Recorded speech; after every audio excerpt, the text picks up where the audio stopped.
Good evening to all of you guys, welcome to Notebook IAS. मेरा नाम है अमित कपूर और हम लोग चर्चा कर रहे हैं भौतिक भूगोल के बारे में। भौतिक भूगोल में हमने महासागरीय जल संचलन की बात की हुई है। इसमें हमने तरंगों के बारे में बात की हुई है, ज्वार भाटा के बारे में बात की हुई है और महासागरीय धाराओं के बारे में, ओशन करंट्स के बारे में विस्तार से हमने चर्चा की हुई है। कोई डाउट हो तो आप लोग क्या करेंगे मैसेज कर देंगे, वहाँ पे आप क्वेश्चन अपना पिन कर देंगे और मैं उसका जवाब दे दूंगा, तो इसके लिए आप बिल्कुल भी निश्चिंत रहें। चलिए, आज जो हम लोग बात करेंगे एक नए टॉपिक पे चर्चा करेंगे जो कि आरओ आरओ में पूछा जाता है। अभी ये आरओ आरओ की क्लास हो रही है, कोई बड़े एग्ज़ाम की आप कह सकते हैं कि नहीं, ये क्लास है वनडे एग्ज़ाम जैसे आरओ है, इसकी क्लास हो रही है ये। तो कुछ थोड़ा बहुत आइडिया आपको इसमें हमें देना है, बस उतने से ही आपका काम चल जाएगा।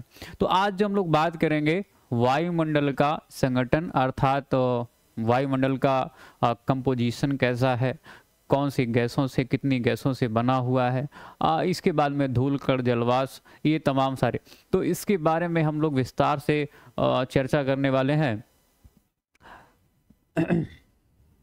ठीक है, इसमें हमने क्या क्या देखना है, एक बार मैं आपको डिक्टेट कर देता हूं। दो टॉपिक आते हैं इसमें, लेकिन मैं एक ही टॉपिक आपको कराऊंगा अभी आज के लिए, ठीक है। वायुमंडल का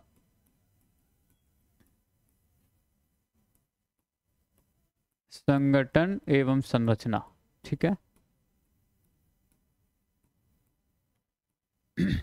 ये टॉपिक हम लोग कल करेंगे, ठीक है।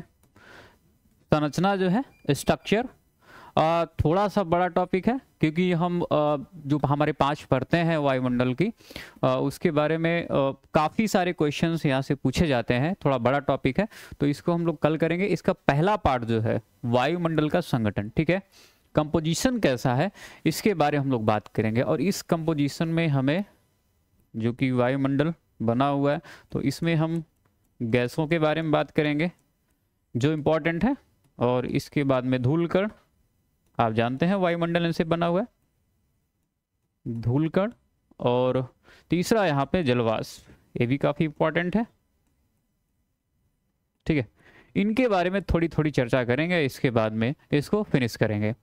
गैसें मेन रोल जो है वो वायुमंडल के संगठन में निभाती हैं, फिर दूसरे नंबर पे धूल कण आते हैं और तीसरे नंबर पे जलवाष्प, ठीक है। कहा यह जाता है कि लगभग 1600 किलोमीटर के अराउंड जो है ऊंचाई तक का, जो आप देखेंगे वर्टिकली जो है 1600 किलोमीटर तक का हमारा वायुमंडल मिलता है, ठीक है। इसके बाद में हम बियॉन्ड चले जाते हैं, तो अगर आप चाहें तो लिख सकते हैं यहाँ पे 1600 किलोमीटर तक का है। लेकिन ये भी एक ध्यान रखना कि लगभग 35 किलोमीटर तक जो है, आप देखेंगे पृथ्वी से लगभग 35 किलोमीटर तक लगभग 99% गैसों का डिपोजिशन वहाँ पे हमें दिखाई पड़ता है या कंपोजिशन दिखाई पड़ता है, ठीक है। तो थोड़ी सी चर्चा हम गैसों के बारे में करेंगे, थोड़ी सी चर्चा धूलकण और जलवाष्प के बारे में देखेंगे। डायग्राम काफ़ी इंपॉर्टेंट होते हैं, तो हम डायग्राम से एक बार समझेंगे। उससे पहले थोड़ा सा आपको विस्तार पूर्वक हम थोड़ा सा इसमें आपको डिस्कस कर देते हैं, ठीक है। थोड़ा सा इसका डिस्कशन कर देते हैं। आप जानते हैं पृथ्वी को चारों ओर से घेरे हुए वायु की विस्तृत फैलाव को हम लोग क्या बोलते हैं, वायु के विस्तृत फैलाव को वायुमंडल कहा जाता है। देखो, तो वायुमंडल का संगठन, इसमें देखेंगे तो पृथ्वी को चारों ओर से घेरे हुए वायु के विस्तृत फैलाव को हम लोग क्या बोलते हैं, वायुमंडल बोलते हैं, ठीक है। और कहा यह जाता है कि गुरुत्वाकर्षण जो है इसमें काफी ज्यादा काम करता है, पृथ्वी का गुरुत्वाकर्षण जो है ये काफी ज्यादा काम करता है, ठीक है। वायुमंडल सब दोनों जीवों के लिए इंपॉर्टेंट है, चाहे हम बात करें मनुष्यों की या फिर वन्य जीवों की बात करें, तो सबके लिए इंपॉर्टेंट है। तो इतनी सी बात है, अर्थात इंट्रोडक्शन के तौर पर अगर देखें तो पृथ्वी के चारों ओर से घेरे हुए वायु के विस्तृत फैलाव को हम लोग वायुमंडल कहते हैं। ठीक है, वायुमंडल कहते हैं। यहाँ पे जो जानकारी है ये थोड़ी इंपॉर्टेंट है, जो आपको आरओ में पूछी जा सकती है। वो क्या जानकारी है यहाँ पे? वायुमंडल का 99% भाग जो है वो भूपृष्ठ से 32 किलोमीटर की ऊंचाई तक सीमित है। अगर हम यहाँ पे बनाए, ठीक है, तो यहां से अगर हम बनाए देखें तो 32 किलोमीटर तक का हमें 99% वायुमंडल का 99% भाग हमें 32 किलोमीटर तक मिलता है। लेकिन अभी हमने आपको बताया हुआ था कि अगर विरल अवस्था में भी इसको देखें तो ये 1600 किलोमीटर तक जाता है। कहां तक? 1600 किलोमीटर तक। तो अगर हम यहां पे देखें तो वायुमंडल हमारा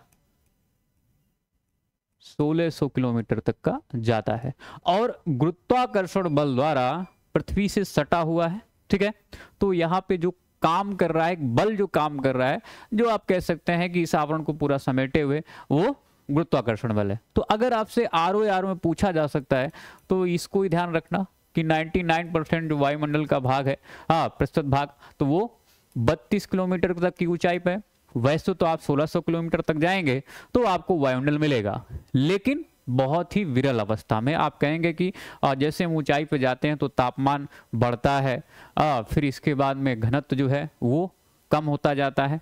ठीक है, घनत्व जो है वो बहुत कम होता जाता है। हाँ, तो ये खास ध्यान रखना। तो अगर आपसे पूछा जाएगा तो यहां से कुछ चीजें पूछी जाएंगी कि हाँ कितने किलोमीटर तक है, हाँ कितना परसेंटेज वायुमंडल का भाग कितनी ऊंचाई तक है, और ये किस कारण जो है बंधा हुआ है, तो आप कहेंगे पृथ्वी के गुरुत्वाकर्षण की वजह से ऐसा संभव हो सका है। ठीक है, देखिए तो हमने आपको बताया हुआ था कि वायुमंडल का संगठन में 3 चीजें हमने देखनी है। कौन कौन सी? गैसें। तो ये बहुत इंपॉर्टेंट है, आप जानते हैं इनका बहुत बड़ा रोल है, इनका बहुत बड़ा रोल है, अर्थात गैसों का।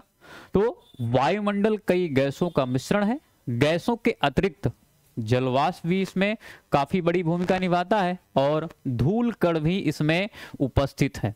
तो इन तीनों का कंपोजिशन जो है वो वायुमंडल का कंपोजिशन है। कौन कौन? गैस, जलवाष्प और धूल कण। इन तीनों का कंपोजिशन ही हमारी वायुमंडल का कंपोजिशन है, या संगठन इसको हम लोग बोलते हैं। थोड़ा थोड़ा आइडिया लेंगे गैसों के बारे में कि कौन सी गैस सबसे ज्यादा मात्रा में है, कौन सी गैस सबसे कम मात्रा में है, और गैसों की प्रकृति कैसी है, नेचर कैसा है, इसके बारे में भी हम थोड़ी थोड़ी बात थोड़ा डिक्टेट कर देंगे, जिससे अगर मान लो कहीं पूछ दिया, क्योंकि नए क्वेश्चन आरओ में भी आ रहे हैं, तो हो सकता है किसी गैस को रिलेट करते हुए पूछ दे, क्योंकि वायुमंडल में गैसों का परसेंटेज कितना है ये तो आपसे पूछा हुआ है। लेकिन ये ध्यान रखेंगे कि पर्टिकुलर किसी गैस से संबंधित अगर कोई क्वेश्चन पूछ दिया तो फिर क्या करेंगे, तो थोड़ा सा मैं आपको डिक्टेट करना चाहूंगा यहाँ पे। ठीक है, गैसों की अगर बात करें तो यहां से देखें, दिखाई पड़ रहा होगा आपको, सबसे ज्यादा जो परसेंटेज है वायुमंडल में नाइट्रोजन का है। कितना है? 78% से भी ज्यादा है, 78% से भी ज्यादा है। दूसरे नंबर पे ऑक्सीजन है, ये लगभग गिनी जाती है कि भाई 21% है, लेकिन एक्चुअल डाटा हमने यहाँ पे दिया हुआ है।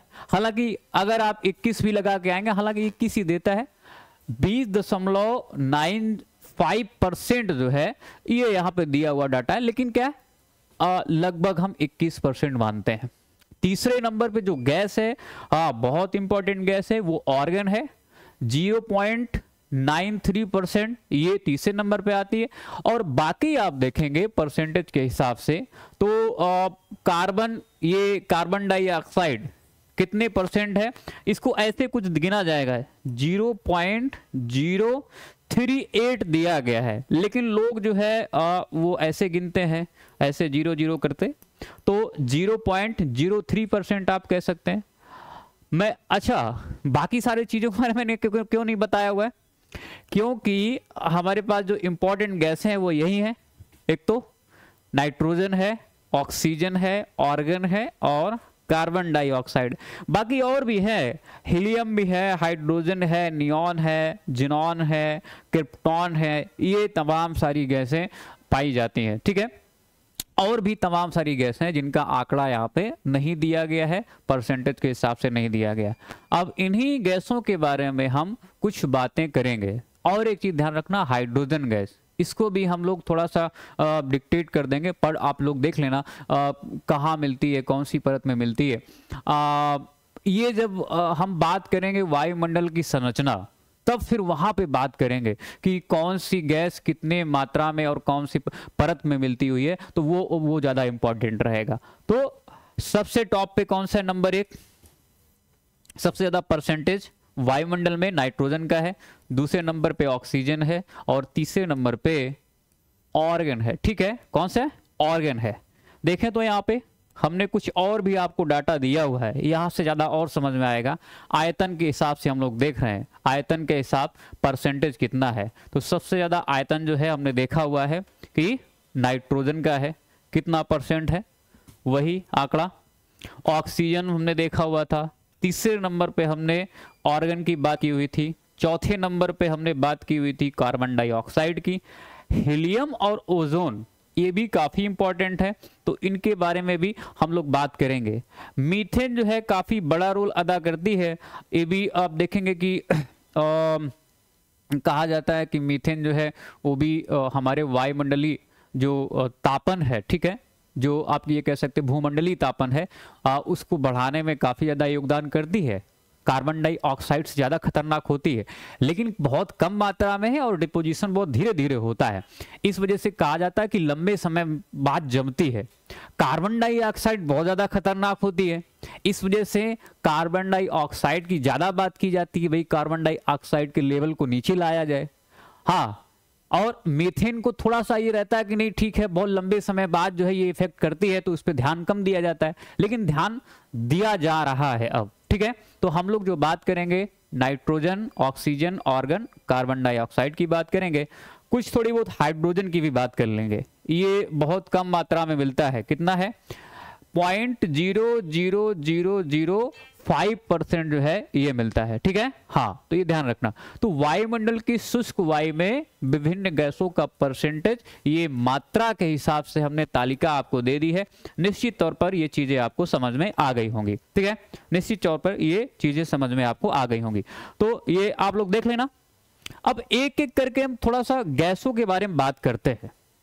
गैसों के बारे में बात करते हैं। नाइट्रोजन इंपॉर्टेंट है, आरओ के लिए इंपॉर्टेंट है, ठीक है, और दूसरा यहां पे स्टेट पीसीएस के लिए भी इंपॉर्टेंट है। इसको समझें, थोड़ा समझें। सभी गैसों में सबसे अधिक है, 78% है। ठीक है, कुछ और भी तथ्य यहां से निकल के आ रहे हैं क्या? हाँ, इसकी उपस्थिति के कारण ही वायुदाब, पवनों की शक्ति तथा प्रकाश के परावर्तन का आभास होता है। तो ये खास आप आरओ के प्रारंभिक परीक्षा के तौर पर इसको नोट डाउन करते हुए चलेंगे कि नाइट्रोजन की उपस्थिति के कारण क्या क्या चीजें संभव हैं। तो वायुदाब, पवनों की शक्ति, प्रकाश के परावर्तन का आभास, और ये भी ध्यान रखना इसमें कोई रंग, गंध या स्वाद नहीं होता है। और इसकी और एक और नेचर है इसका, बड़ा अच्छा नेचर है इसका। देखिए, नाइट्रोजन सरलता से अन्य पदार्थों के साथ रासायनिक संयोग नहीं करता है, परंतु मृदा में स्थिर हो जाता है। तो ये ध्यान रखना, सरलता से रासायनिक संयोजन नहीं करता, कोई बॉन्डिंग नहीं करता है, ये मृदा में ही सुरक्षित रहता है। नाइट्रोजन का सबसे बड़ा लाभ क्या है कि यह वस्तुओं को तेजी से जलने से बचाता है। ठीक है, हाँ, ध्यान रखना, नाइट्रोजन जो है वस्तुओं को तेजी से जलने से बचाता है। अगर कहीं आग लगी हुई तो क्या है, एक्सटिंग्विशर आप लेके जाएंगे तो क्या करेंगे, उसको जैसे ही डालेंगे जाके तो वो बुझ जाएगी आग। तो एक खास बात निकल के क्या आई, तथ्यात्मक जानकारी अगर आपको लेनी है तो पहले हमने कुछ चीजें इसकी नेचर के बारे में देखी। इसकी तथ्यात्मक जानकारी में क्या है, यह वस्तुओं को तेजी से जलने से बचाता है। पेड़ पौधों में प्रोटीन का निर्माण करता है। ठीक है, निर्माण होता है इसी से, तो पेड़ पौधों के लिए काफी इंपॉर्टेंट है। और इसके बाद में आप देखेंगे ये गैस जो है वायुमंडल में 128 यहां पे किलोमीटर होगा, मिलोमीटर नहीं है, ठीक है, किलोमीटर की ऊंचाई तक फैली हुई है, ठीक है। कितना है ध्यान रखेंगे, 128 किलोमीटर, तो काफी ऊंचाई तक मिलती है ये, पृथ्वी की सतह से 128 किलोमीटर तक की ऊंचाई तक नाइट्रोजन पाई जाती है। तो ये एक बहुत महत्वपूर्ण जानकारी थी, इस वजह से मुझे इसके बारे में थोड़ी से विस्तार से चर्चा करनी पड़ी। बात समझ गए? चलिए, तो ये कहां कहां आप नोट डाउन करते हुए चलेंगे। पहली बात यहां पे ये चीज ध्यान रखेंगे। दूसरी बात यहां पे ध्यान रखेंगे कि वस्तुओं को तेजी से जलने से बचाती है। और तीसरी बात ध्यान रखेंगे कि पेड़ पौधों में प्रोटीनों का निर्माण इससे होता है, ठीक है। अर्थात ये आप कह सकते हैं जीवनदायी गैस है पेड़ पौधों के लिए, ठीक है। हाँ, जीवनदायी गैस है। और 128 किलोमीटर तक ऑक्सीजन आप जानते हैं, देखिए ऑक्सीजन जो है वो इंसानों के लिए जीवनदायी है, ठीक है। जैसे नाइट्रोजन पेड़ पौधों के लिए जीवनदायी है, ऑक्सीजन ये मनुष्यों के लिए जीवनदायी है। कैसे देख पा रहे हैं? ऑक्सीजन के अभाव में हम ईंधन नहीं जला सकते हैं, ये इसका एक तरह से फैक्ट है, या आप कह सकते हैं नेचर है ऐसा। ऑक्सीजन नहीं होगी तो निश्चित तौर पर कोई भी वस्तु नहीं जलेगी। यह ऊर्जा का मुख्य स्रोत है और औद्योगिक सभ्यता का आधार है। ये कितने किलोमीटर तक? तो वायुमंडल के 64 किलोमीटर तक फैली हुई, परंतु 16 किलोमीटर से ऊपर जाकर इसकी जो मात्रा है वो बहुत कम होने लगती है। तो इसकी जो उपस्थिति है, परिस्थिति है, वो कहां तक है? अमूमन तो 64 किलोमीटर मिलेगी, लेकिन 64 किलोमीटर तक इसका घनत्व जो है वो बहुत कम हो जाता है। तो 16 किलोमीटर आप मान के चलेंगे कि ये 16 किलोमीटर तक मिलती रहती है। लेकिन आप जानते हैं कि जब एवरेस्ट की चढ़ाई कोई कर रहा होगा 8,848 मीटर ही है उसका, ठीक है, तो आप कह सकते हैं अमूमन 8.5 या 9 किलोमीटर, अभी थोड़ा बढ़ रहा है, उसमें भी थोड़ा बढ़ोतरी हो रही है। वहां पे भी लोग ऑक्सीजन लेके जाते हैं, क्यों? उसका घनत्व कम हो जाता है ऑक्सीजन का, ऑक्सीजन सिलेंडर, ठीक है। तो ये ऑक्सीजन के बारे में। एक दो गैसें और हैं जो बहुत महत्वपूर्ण है, इसके बारे में कुछ नोट डाउन करते हुए चलेंगे। अच्छा हाँ, इसमें क्या इंपॉर्टेंट रहा, इसमें आप ध्यान रखेंगे कि इसके अभाव में ईंधन नहीं जल सकता है। और दूसरा, ये 64 किलोमीटर तक ऊंचाई, और संभवतः आप देखेंगे जो अच्छी मात्रा में मिले तो 16 किलोमीटर तक जाकर ये हमें इसकी मात्रा बहुत कम हो जाती है, लेकिन 64 किलोमीटर तक मिलती। तो दो फैक्ट इसको आप ध्यान रखेंगे, ठीक है, दो फैक्ट जो है ऑक्सीजन में ध्यान रखेंगे। एक दो गैसों और हम देख लेते हैं, बड़ी खतरनाक गैस, बड़ी खतरनाक गैस और कार्बन डाइऑक्साइड। यह सबसे भारी गैस है और इस कारण यह सबसे निचली परत में ही मिलती है, यद्यपि यह 32 किलोमीटर की ऊंचाई तक मिलती। तो एक फैक्ट क्या निकल के आया यहाँ पे, अगर आपसे पूछा जाएगा आरओ में तो ऐसे ही कुछ पूछा जाएगा कि भाई कार्बन डाइऑक्साइड जो है कितने किलोमीटर, तो ये 32 किलोमीटर पृथ्वी की सतह से 32 किलोमीटर तक की ऊंचाई तक मिलती है, लेकिन इसका अधिकांश भाग भूतल के निकट ही है, ठीक है। परसेंटेज आपने देखा हुआ है 0.03% ही है, लेकिन ये बहुत ही महत्वपूर्ण गैस है। क्यों? क्योंकि ये पेड़ पौधों के लिए आवश्यक है। दूसरा, ये आवश्यक क्यों है? क्योंकि ये गैस सूर्य से आने वाली विकिरण के लिए पारगम तथा पृथ्वी से परावर्तित होकर जाने वाली विकिरण के लिए अपारगम है। अपारगम मतलब जाने नहीं देती। विकिरण जो सूर्य तप है, अर्थात सूर्य से जो विकिरण आ रहा है, ठीक है, ऊष्मा आ रही है, उसको तो अवशोषित कर लेता है, लेकिन पृथ्वी से अगर कोई बैक जा रही होगी विकिरण या ऊष्मा तो उसको नहीं जाने देता है। और इसी वजह से, तो इस वजह से आप देखेंगे कि इसको बोला जाता है ना कि कम कर दो। क्यों कहा जाता है? क्योंकि ये कार्बन डाइऑक्साइड इतनी खतरनाक होती है, इतनी खतरनाक होती है कि यही ग्लोबल वार्मिंग अर्थात वैश्विक तापन का कारण बनती है जाके, ठीक है। हाँ, तो इस वजह से ये इंपॉर्टेंट भी गैस है और खतरनाक भी गैस, और यही कारण है कि तमाम सारे सम्मेलन जो हुआ करते हैं उसमें कार्बन डाइऑक्साइड पे बहुत ज्यादा ध्यान दिया जाता है। लेकिन फिर भी आप देखेंगे सम्मेलन होते रहते हैं नहीं बोलते हैं कि भाई सम्मेलन तो होते रहते हैं और उधर कार्बन डाइऑक्साइड जो है वो भी काम करता रहता है। एसी में बैठ के जलवायु परिवर्तन पर बात करना, हाँ, कितना उचित है आप समझ सकते हैं। तो कार्बन डाइऑक्साइड ये विकिरण के लिए, सूर्य से आने वाली विकिरण के लिए तो पारगम है, लेकिन पृथ्वी से परावर्तित होकर जाने वाले विकिरण के लिए अपारगम है, अर्थात रोक लेती है और वापस वायुमंडल में उस सूर्य विकिरण को नहीं जाने देती है, जिसकी वजह से हमारी पृथ्वी को जितनी ऊष्मा चाहिए उससे कहीं ज्यादा ऊष्मा ये ऑब्जॉर्व करके बचा के रखती है और पृथ्वी पर ग्लोबल वार्मिंग अर्थात वैश्विक तापन का कारण बनती है, जिसकी वजह से जलवायु परिवर्तन और तमाम सारे जो है चीजें होती रहती, बड़े बदलाव आप कह सकते हैं पृथ्वी पे देखने को मिलते हैं। ठीक है, अतः यह हरित गृह प्रभाव के लिए उत्तरदायी है और वायुमंडल की निचली परत को गर्म रखती है। ठीक है, तो ये कार्बन डाइऑक्साइड जो है वो काफी ज्यादा इंपॉर्टेंट है। अब हम बात करते हैं हाइड्रोजन की। ठीक है, हाइड्रोजन, देखिए हाइड्रोजन की जो एक सीमा है उसको आप देखेंगे, ये जो काफी ऊंचाई तक मिलती है, तो 1100 किलोमीटर की ऊंचाई तक ये पाई जाती है। बस इसमें इतना ही फैक्ट ध्यान रखना।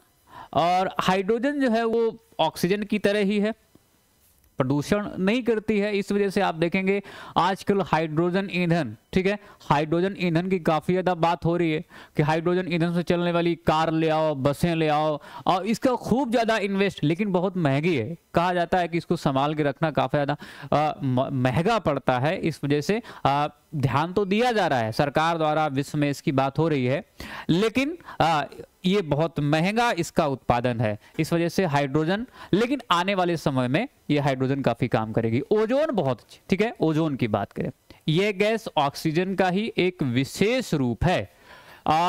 ये वायुमंडल में अधिक ऊंचाई पर ही अति न्यून मात्रा में है, बहुत कम मात्रा में। अति न्यून की बात करें तो आप जानते हैं ओजोन, जब अभी परतों की बात करेंगे, वायुमंडल में परतें जैसे क्षोभ मंडल है, समताप मंडल है, मध्य मंडल है, ठीक है, आयन मंडल है। इसके बाद में हम बाह्य मंडल और बहिर्मंडल की जब बात करेंगे तो उसमें हम ओजोन की भी बात करेंगे। तो ओजोन मुख्यतः जो है ये क्षोभ सीमा के ऊपर समताप मंडल में पाई जाती है और वायु जो सूर्य से आने वाली जो खराब आप कह सकते हैं विकिरण, जिसको हम लोग बोलते हैं परावैंगनी विकिरण, उसको रोकने का काम करती है। लेकिन आजकल मीथेन की वजह से इसमें भी दिक्कत है। ये भी अपना क्या है, एक तरह से आधार खोती है। सितंबर के महीने में ज्यादा होता है दिक्कत इसमें।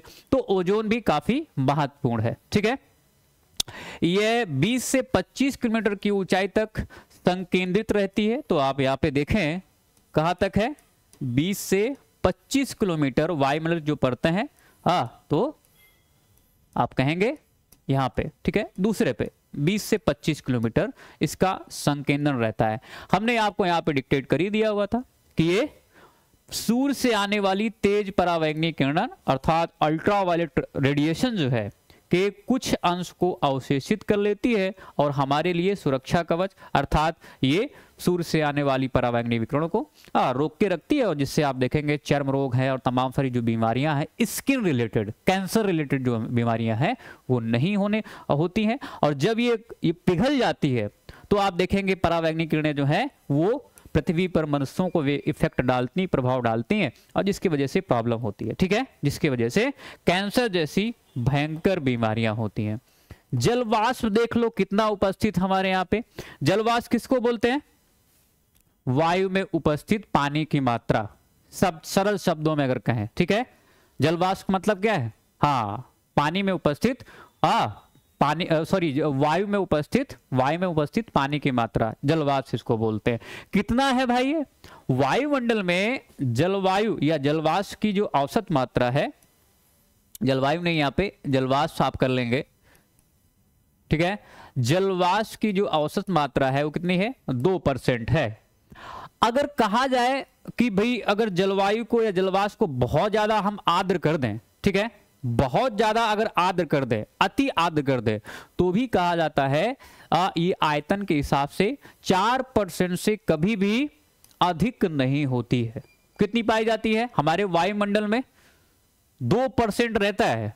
लेकिन अगर वायु बहुत ज्यादा आर्द्र है फिर भी 4% से ज्यादा नहीं जाती है, तो एक जो ऊपरी आंकड़ा है, ऊपरी जो परसेंटेज है वो कितना है, 4% है, इससे ज्यादा नहीं होती है, ठीक है, इससे ज्यादा नहीं। ओके, कहा यह जाता है कि भाई इसका 90% भाग जो है वो वायुमंडल में 6 किलोमीटर से नीचे ही रहता है। कितना, 6 किलोमीटर से नीचे ही रहता है। अगर हम ऐसे बनाए परत तो 6 किलोमीटर से नीचे, ये यहीं पे जल वाष्प का डिपोजिशन या वाटर वेपर का डिपोजिशन यहाँ पे मिलता है, ठीक है, जल वाष्प का डिपोजिशन मिलता है। तो क्या क्या इसमें फैक्ट हमें ध्यान रखना है, एक तो ये वायुमंडल में आप देखेंगे 2% अगर वायुमंडल या आप कह सकते हैं कि जो वायु है उसमें उसकी आर्द्रता बहुत ज्यादा है तो 4% इसका आयतन,